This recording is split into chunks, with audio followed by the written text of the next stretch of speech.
the Chinese Year of the Eastern Bullocks. Welcome to Talking Istanbulics with me, Jorma Kirko, and him. You want to be at this crack again tonight, you bollocks, you. 1, 2, 1, 2, testicles. 1, 2, check, testicles. 1, 2. Let's do it again. Welcome to Talking Istanbulics with me, Jorma Kirko, and him. Actually, this is my second sitting in James Joyce because, Jimmy, I was actually here last night in the terrace partaking in a few sneaky scoops. Yeah, I heard the rumours, actually. Did you? Yeah. Glorious. Out in the bar, owner was telling me that he was still cleaning up the mess this morning. He wasn't me, bollocks. I don't know what you did in that broom cupboard. I'll tell you one thing about me, Jimmy. Doesn't matter how many I have. I'm a responsible drinker, pal. Yeah, and you'll always make sure that your shoes are clean as well, Ray. That's something I like about you. Good skills. Little lad. Anyway, Shakers, we'll be listening to that bollocks. We are back down in the James Joyce, again for me the second time, our main sponsors. And today's show is brought to you by Spick and Span magazine, the only art pamphlet with the sole focus of showing vintage women's knickers, bras and tights for the less adventurous pervert. This week's show is fuller than Ray's 80s erotica cupboard and... Ray's 80s erotica cupboard. Would you ever? Like me. You're fucking hilarious. I'm laughing, Jimmy, on the inside. I'd safely say you had some jerkbag cupboard. Your good self, pal. Well, I found yours when I was looking after you. I was very interested. Very interested indeed. A good read there. Good lad. Anyway. Bonzi's back with his April horoscopes, albeit in the last week of the month, but he's got some treats in store for us, as ever. And we got Morgan Friedman reading a poem about daytime television and willies. Willies, indeed. Very much a theme today. Okay, let's listen to Morgan. Hi, Shakers. I got an email from Jeff Wode in Camden Town. Now Jeff's a retired athlete, and he told me that since he's been retired, his wife says he's been much better in their sex life and also in their general life. And he's even watching daytime TV with her and not complaining. Jeff asked me what I thought about daytime TV, and just as it happened, that very day, I'd watched an episode of This Morning myself, and it touched on elements of Jeff's new life. Remember, if you want me to write you a poem, you can email Jorma and Ray at talkingistanbulics@gmail.com. So, especially for Jeff, here is Size Isn't Everything by Morgan Freeman. This morning's set has seen some sights since Richard and Judy began to delight. Last week, Matt Barr was the surprise guest. Biggest appendage, but not the best. Host Kat Deely was really nonplussed. Size isn't everything. She wasn't fussed. Matt Barr's John Thomas is a beast for sure. He's well endowed. It hangs to the floor. Choosing the right clothing can be a pest when it's over 12 inches, when it's erect. Kat and Ben fixed him with a curious gaze, discussing his manhood on TV during the day. He's written a book called A Long Tale.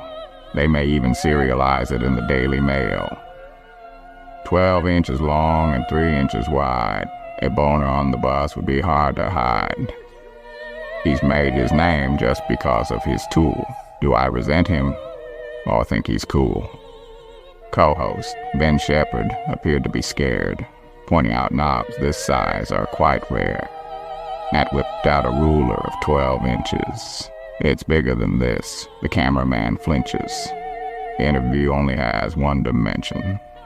There's only one answer I'd like him to mention.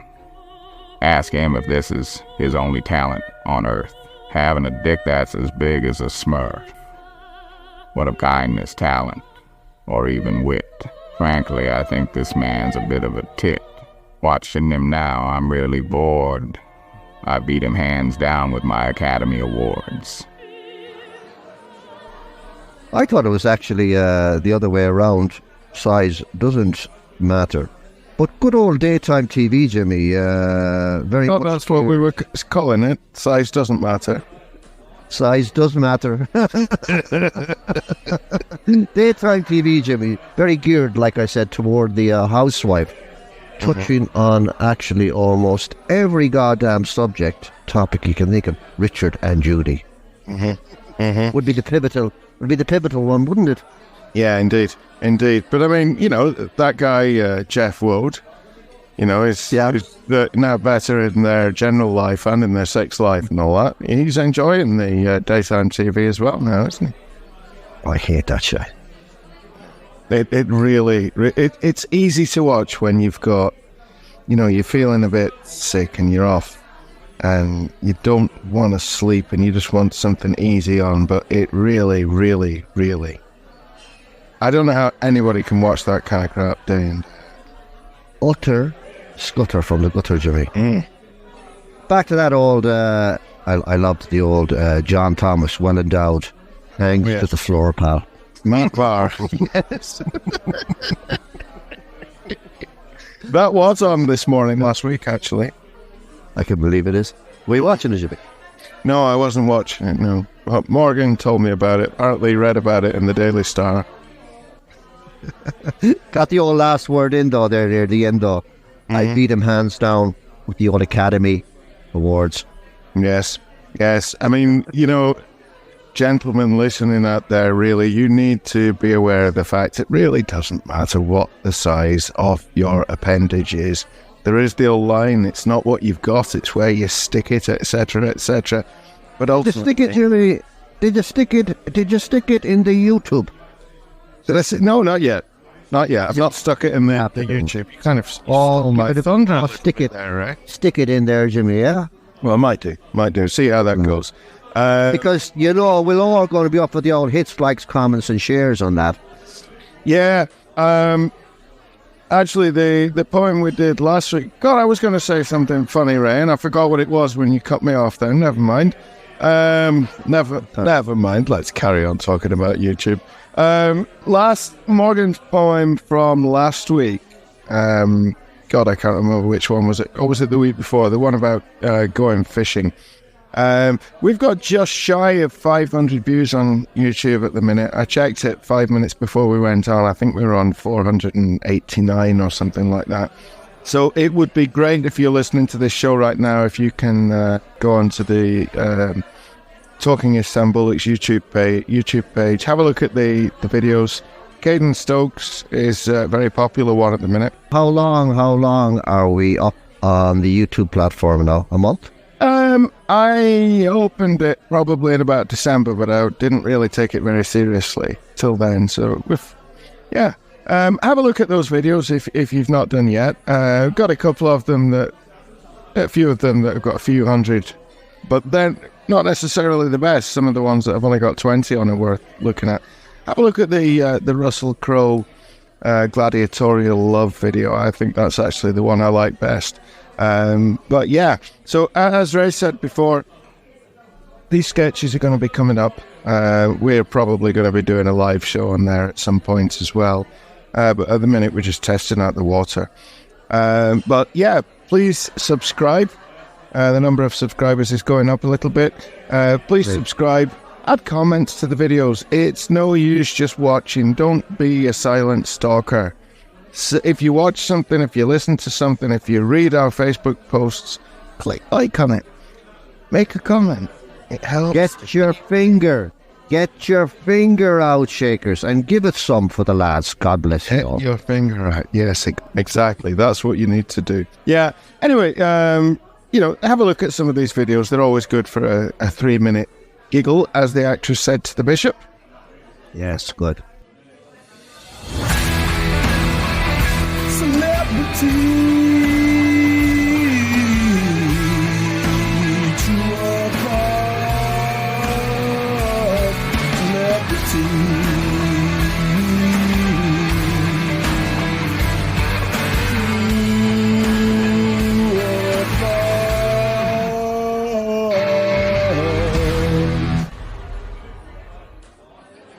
or false, Jimmy? Okay. True or false? Willie Nelson is a black belt in martial arts. Which martial art? Karate, kung fu. What? Karate, kung fu, martial arts. Karate kung fu. Kicking and stuff. All right. Okay. Self-defense. A Korean type, actually. Is it taekwondo? I don't know. The fecker mightn't even have done it. And I'm watching you. Don't even think about touching that computer, good lad. I go, boy. I'm waving all 10 of my on the table. fingers at you, Here, Raymond. lift up your glass, good laddie. Cheers. Cheers. Chin chin, Yeah, cheers. Chin. says he with his cup of tea. Willie Nelson. Yeah. William Nelson. Yeah. Not William Neeson. No, Willie Nelson. Because Liam's real name is William, actually. Willie Nelson is a black belt in some martial art that you don't know.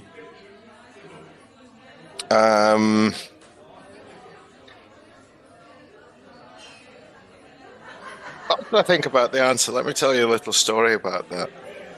My friend Gareth, who you've heard me mention a few times, Ray, he was out hiking somewhere in the sticks in America. I might have even told this show on the show before, but he was out hiking in the sticks somewhere, and they were camping under the stars, and the mushrooms were magic, and they were painting the sky with diamonds and all kinds of things. But then, Gareth's not somebody you would normally expect to do something like that, but he just thought that this was really cool. And then this guy gets out a guitar, and he's a quiet guy, and he's sitting there strumming the guitar, singing a couple of songs, and then and Gareth's really, really getting into it. And he says to him afterwards, he said, you're really good. You're really good. You're good enough to be a professional. And the guy just looks at him and smiles. And that was the end of that. They ended up having a few more drinks and smoking a few more joints or whatever they were doing. And then the next morning when they were all packing up the tent, no sign of this guy. And Gareth said, who was that fella last night? He was really good on the guitar. And it was Willie Nelson. Oh, and I think I recall you telling me that a long while back. Yeah, I have told you that before, but I can't remember if I told it you in real life or in podcast land. He's got a black belt in martial arts. Well, considering you're not able to tell me which martial art it is, I'm going to say it's false. It's true. It's true. So he's got a black belt in an unnamed martial art. He received his 5th degree black belt that he's practiced for 25 years. Okay. Some Korean martial arts thingy. But we don't know what it's called. No, but if you want to use your fingers now, you can use them. Yeah, I can't be bothered really. My fingers have had a long day today. Anyway, he went on to say it's very good for him physically. Yeah, I'm and sure he says it's also very good for your lungs as he takes a huge drag out of a nicely rolled spliff. Willie will be 91, Jimmy, next week. True. An April baby, yeah. Mm-hmm. Oh, an April baby. So Hansi's we got something coming up from Hansi later on in April, haven't we? Yeah. My son also, April baby, 19th of April. And my wife as well. Oh, wow, now there we go. And my father. Right. Wow, super brilliant. Mm-hmm. Willie, Jimmy, had 8 children from 4 marriages, yeah? Yeah. Willie doesn't eat a lot, but he partakes in eggs, waffles, toast, and drinks a lot of protein shakes. Mm-hmm. He wrote Crazy, made famous by Patsy Cline, and Funny How Time Slips Away, which was covered beautifully by the king of rock and roll, rest his soul, Elvis Costello. Elvis Presley. Oh, right, okay. I didn't know that. That was a Willie good year Nelson for the Roses. Mm-hmm. Yeah. Jimmy, Willie ranted once upon a time about a cross joint. CROSSGOINT, a cross joint. He quoted that it was the apex of the vortex of the joint future. Right, I have no idea what any of that means, Ray, so could you explain it to me, please? Yeah. What you do is you light all the three sides at the same time. Are we talking about a joint as in a smoking joint or a joint of lamb?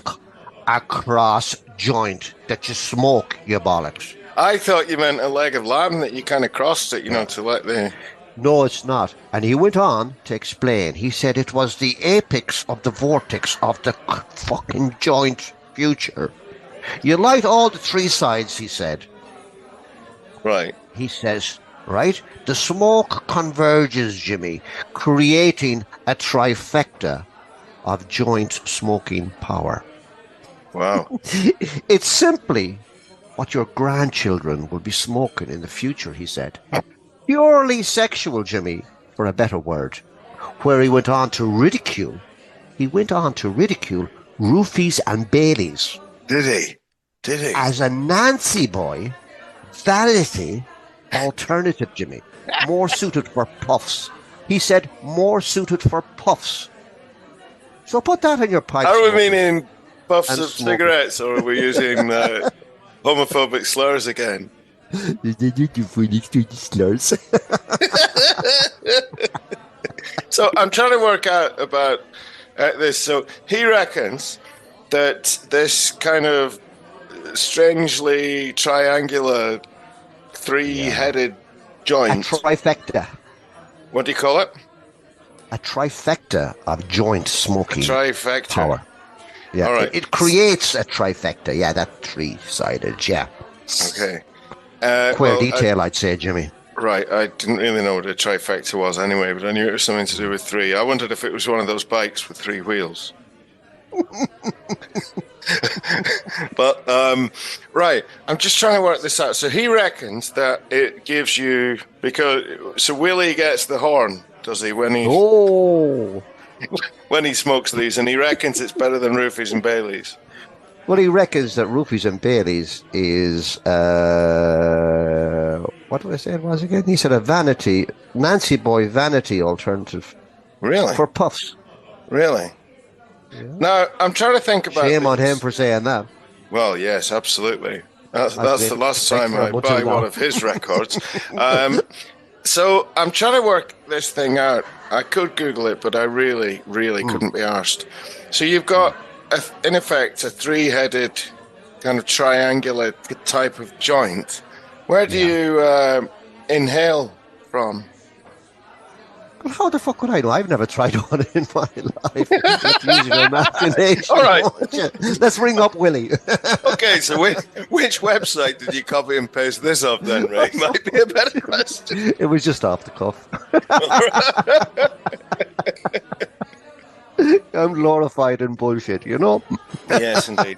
Jimmy, he got his nickname Shotgun Willie from a 1973 album titled Shotgun Willie, and has continued to don the name to this day. Willie got word that his daughter Lana...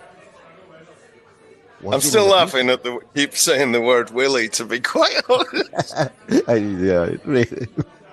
Anyway, he found out that his daughter Lana was in an abusive relationship with her husband at the time, Steve. Willie immediately, Jimmy, got in his truck, drove to their house, and made his way through the front door, and he made it clear never to touch his daughter again. And he actually slapped Steve around.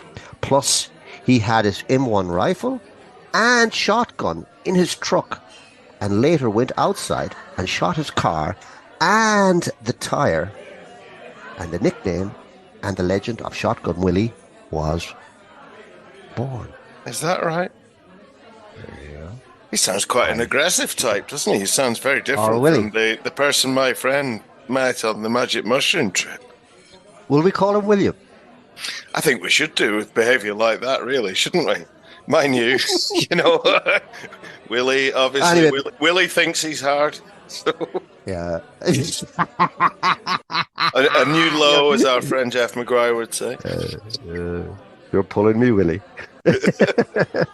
Jimmy, I'm a huge fan, actually, of Willie. I had heard the rumours, actually. That was what Erson was actually complaining about going on in the broom cupboard last night. God, I can't believe I just walked He was into that. cleaning I'm a out big fan. KY jelly for hours. I'm a huge fan of William Nelson. Jimmy, actually, after Johnny Cash, Chris Christopherson, and Kenny Rogers, Willie is way up there, pal. I mean, one of my favorite tracks of all time is On the Road Again. He had a great Blue Eyes Crying, On the Road Again. To All the Girls I Loved Before, a duet with Julio Iglesias. Always on My Mind, Blue Eyes Crying in the Rain. Yeah, he had a fantastic career of music. Brilliant. I love William Nelson. Exactly. Yeah, Yourself? I won't be catching you soon saying I love Willie.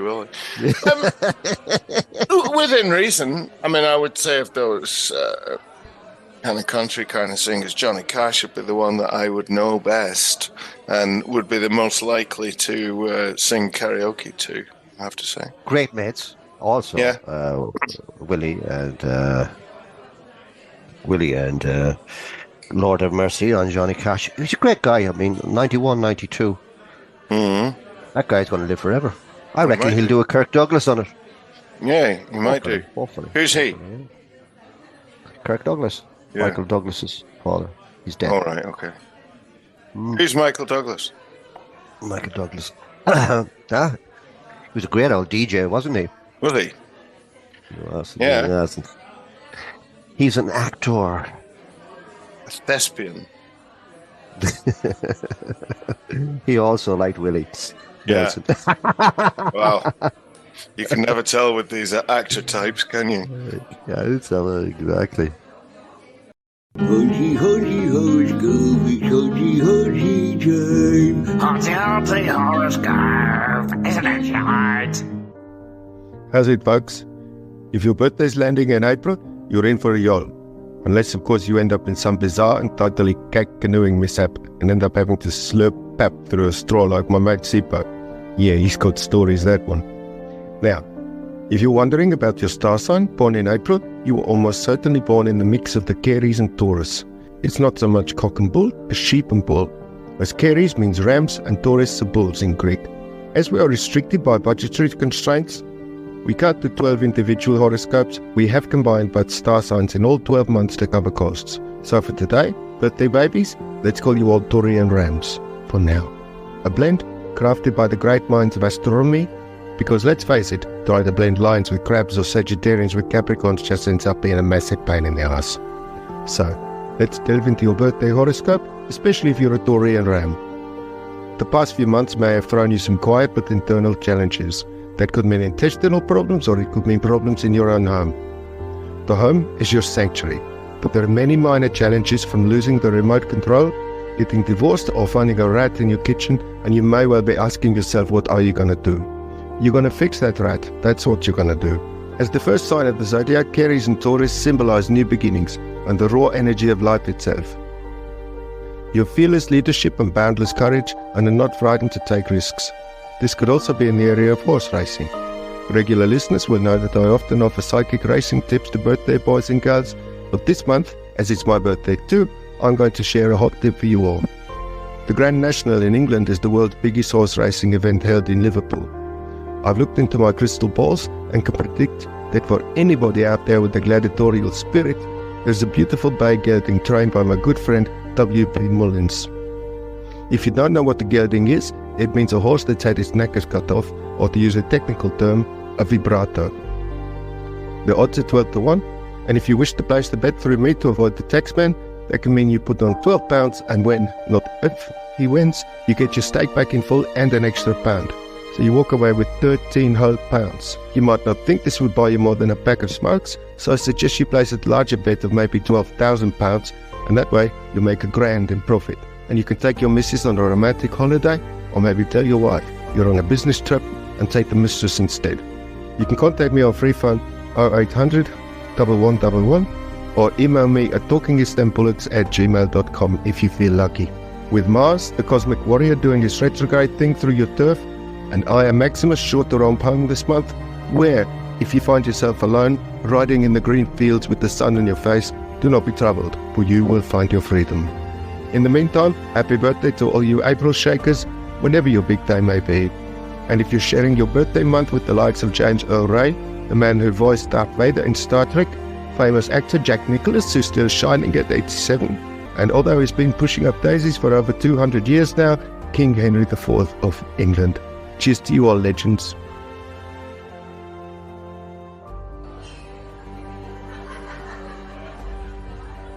Corian Rams. But I did tell you, Jimmy, my son, April, your wife, And my dad. also, yeah. And Willie Nelson. And with Janis Joplin. yeah, how can we forget Willie? And Matt Barr as well, the one with the big Willie. Yeah, and actually on the 19th of April, my son's birthday, Jimmy, with a small Willie. He celebrates his birthday with Kate Hudson. What?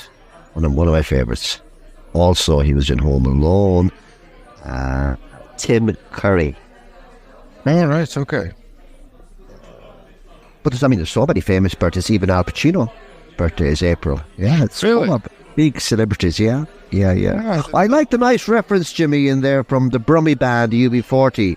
I'm going to fix that rat. That's what I'm going to do. Yeah, the rat's in the kitchen. I'd forgotten about that bit actually, yeah, as well. Yeah. You love it. What about his Grand National tip, Ray? Any thoughts on that one?